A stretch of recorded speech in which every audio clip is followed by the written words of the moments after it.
నేను I told you this already, నేను తనకి కూడా చెప్పాను, నాకు లవ్ స్టోరీలో చేసిన చైతన్య గారు అండ్ ఇక్కడ మన తండ్రిలో చేస్తున్నప్పుడు చాలా డిఫరెన్సెస్ కనిపిస్తుంది. ఒక యాక్టర్కి మన నార్మల్గా జనాన్ని చూసినప్పుడు అక్కడ నుంచి కొన్ని విషయాలు మనం పట్టుకుంటాం కదా, ఇక్కడ నాకు చాలా బాగా కనిపించింది తను ఎలా కొన్ని క్యారెక్టరిస్టిక్స్ అక్కడ నుంచి తీసుకున్నారు. Not for body language but for mind set.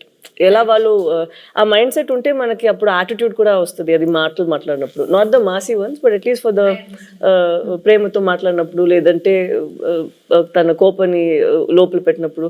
And especially ఒక సీన్ తను ఆ ప్రిజన్లో ఉన్న ఒక సీన్ ఉందా, నాకు ఫస్ట్ వాళ్ళు అది షూట్ చేశారు, దాని తర్వాత నా సీన్ షూట్ చేశారా, కరెక్ట్ కదా. నేను అది చూసిన తర్వాత తనకి చెప్పాను, మనకి ఉన్న స్క్రిప్ట్ తన చేసిన పర్ఫార్మెన్స్కి మనం ఇది చేస్తే అది కొంచెం తగ్గిపోతుంది. సో మనం ఇది ఇంకా కొంచెం లేపేద్దాం, లేదంటే it wouldn't be equal to his performance that he's done over there అనేది ఆ దేవుడు. మేము ఎంతో ఒక సీక్వెన్స్ చేసాం, ఆ సీక్వెన్స్ కి ముందు ఈవిడ ఒక సీక్వెన్స్ ఉంది. సో అది చూసి అది ఏదైతే సీన్ ఉందో ఇది సరిపోదు to match that scene. Exactly. So అలా నాకు అనిపించింది, it was to honest for me. అప్పుడు నేను చెప్పిన మనం ఇక్కడ ఇది ఇంకా బెటర్ గా ఇది చేయాలి, లేదంటే ఇది తగ్గిపోతుంది, దీనికి అది తగ్గిపోతుంది అని. We had to do even that way. So I'll have to give it to him that than just saying. తను డౌట్ వచ్చింది, అంత బాగా చేశాడు కదా, నేను ఇంకొంచెం లేపాలి దీన్ని అని నువ్వు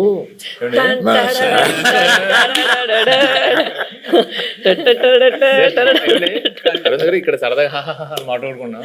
ఒక్కసారి ఇమాజిన్ అండి, సెట్ లో నాకు రామోజీ ఫిల్మ్ సిటీలో వాకింగ్ చేసుకుంటూ అటు ఇటు తిరుగుతూనే ఉన్నాను. ఇంకా నయం జేబులో చేతులు పెట్టుకున్నాను. సీరియస్లీ ఈయన ఒకటే డైలాగ్ ఉంటుంది స్ట్రాంగ్ గా, మీరు అంత స్ట్రాంగ్ గా రాయాలని కానీ నేను పొంకాలు రాసేవాడిని. లేదు, తను 2 pages కి రాసారా, నేను చెప్పిన అక్కడ ఒకే మాట అన్నారు, నాకు గుండెలు చాలా పెయిన్ వచ్చింది. అది ఎంత బాగుంది, మనం కూడా అంతే ఒక పంచ్ ఇద్దామని నేను అడిగితే 2 pages ఉందండి. అలా ఏం లేదండి, అది నైట్ షూట్. తను చెప్పింది కాబట్టి నేను ఒక విషయం ఆనెస్ట్ గా చెప్పాలి తన గురించి. బికాస్ ఈ ఆపర్చునిటీ తీసుకుందామని తీసుకోండి. ఇప్పుడు వరకు నేను పనిచేసిన ఎవరు నాకు ఫోన్ చేసి నా సీన్ గురించి డిస్కస్ చేయలేదు. పల్లవి ఫుల్ స్క్రిప్ట్ తీసుకుంటుంది and she call me once before a schedule and discussed about my scenes. అది నాకు చాలా ఇన్స్పైరింగ్ అనిపించింది ఆనెస్ట్లీ. కొంతమంది మేబీ అది టూ మచ్ ఇన్వాల్వ్మెంట్ అలా అంటారేమో కానీ జోక్స్ అపార్ట్, అది మనకు ఒక యాక్టర్కి నంబర్ ఆఫ్ పర్స్పెక్టివ్స్ ఉన్నప్పుడు ఆటోమేటిక్లీ మన మైండ్ ఇంకా బాగా పనిచేస్తుంది and it pushes us to perform better. So అది తను ఫోన్ చేసినప్పుడు నాకు చాలా హ్యాపీ ఫీల్ అయ్యాను. మూవీలో ఎంత ఇన్వాల్వ్ అయ్యారో అర్థం. మనం అందరూ చేసింది ఫస్ట్ మూవీ వస్తుంది, దాని తర్వాతే మన అందరికి మూవీ జనాలు చూస్తారు కదా, జయ గారు పల్లవి గారు అలా ఏం లేదు. సో అక్కడ చూసినప్పుడు ఎంత ఇంపార్టెంట్ మా ఇద్దరిది పోర్షన్, అంతే ఇంపార్టెంట్ తన పోర్షన్ కూడా. సో అప్పుడు ఏమైనా నాకు డౌట్స్ ఉంటే ముగ్గురు దగ్గర ఫస్ట్ ఇక్కడ పోతుంది, దాని తర్వాత తను కొంచెం సేపు తీసుకుంటారు రాయడానికి, ఇక్కడ నేను ఒక కాల్ పెడతాను, దాని తర్వాత ఫైన్ గా అరవింద్ గారు. పల్లవి చందు దగ్గరికి వెళ్తుందంటే డౌట్ కోసం నేను ఇంకా లంచ్ బ్రేక్ తీసుకొని శుభ్రంగా ఒక హాఫ్ అన్ అవర్ న్యాప్ వేసి క్యారవాన్ లో అప్పుడు బయటకు రావచ్చు, ఇంకా అప్పుడే డిస్కషన్ క్లోజ్ అవుతా ఉంటుంది. ఇప్పుడు చెప్తుంది అంత పెన్సిల్ తో రాయాలంటే పక్కన షార్ప్నర్ ఇంపార్టెంట్ మేడం. చెక్కి రాసి చెక్కి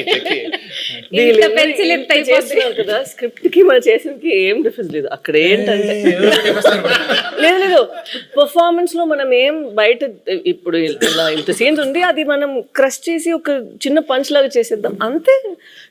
మీరందరూ సడన్ గా ఈ సెషన్ నా గురించి పెట్టిన టైం అదేం లేదు, అదేం కాదు. He did not sign any other film. నేను ఎప్పుడు తను అడుగుతాను, బికాస్ లవ్ స్టోరీ టైంలో also we'd ask what you doing next అని. ఇప్పుడు నేను అడిగినప్పుడు కూడా నేను తండ్రిల కోసం వెయిట్ చేస్తాను, వచ్చిన తర్వాత చూద్దామని. అప్పట్లో ఆ రోజు మనం ఆ రిలీజ్ రోజు చెప్పాము కదా, ఆ రోజు వరకు ఇదే తన ఆన్సర్, మనం చూద్దాం తండ్రిలు వస్తుంది దాని తర్వాత.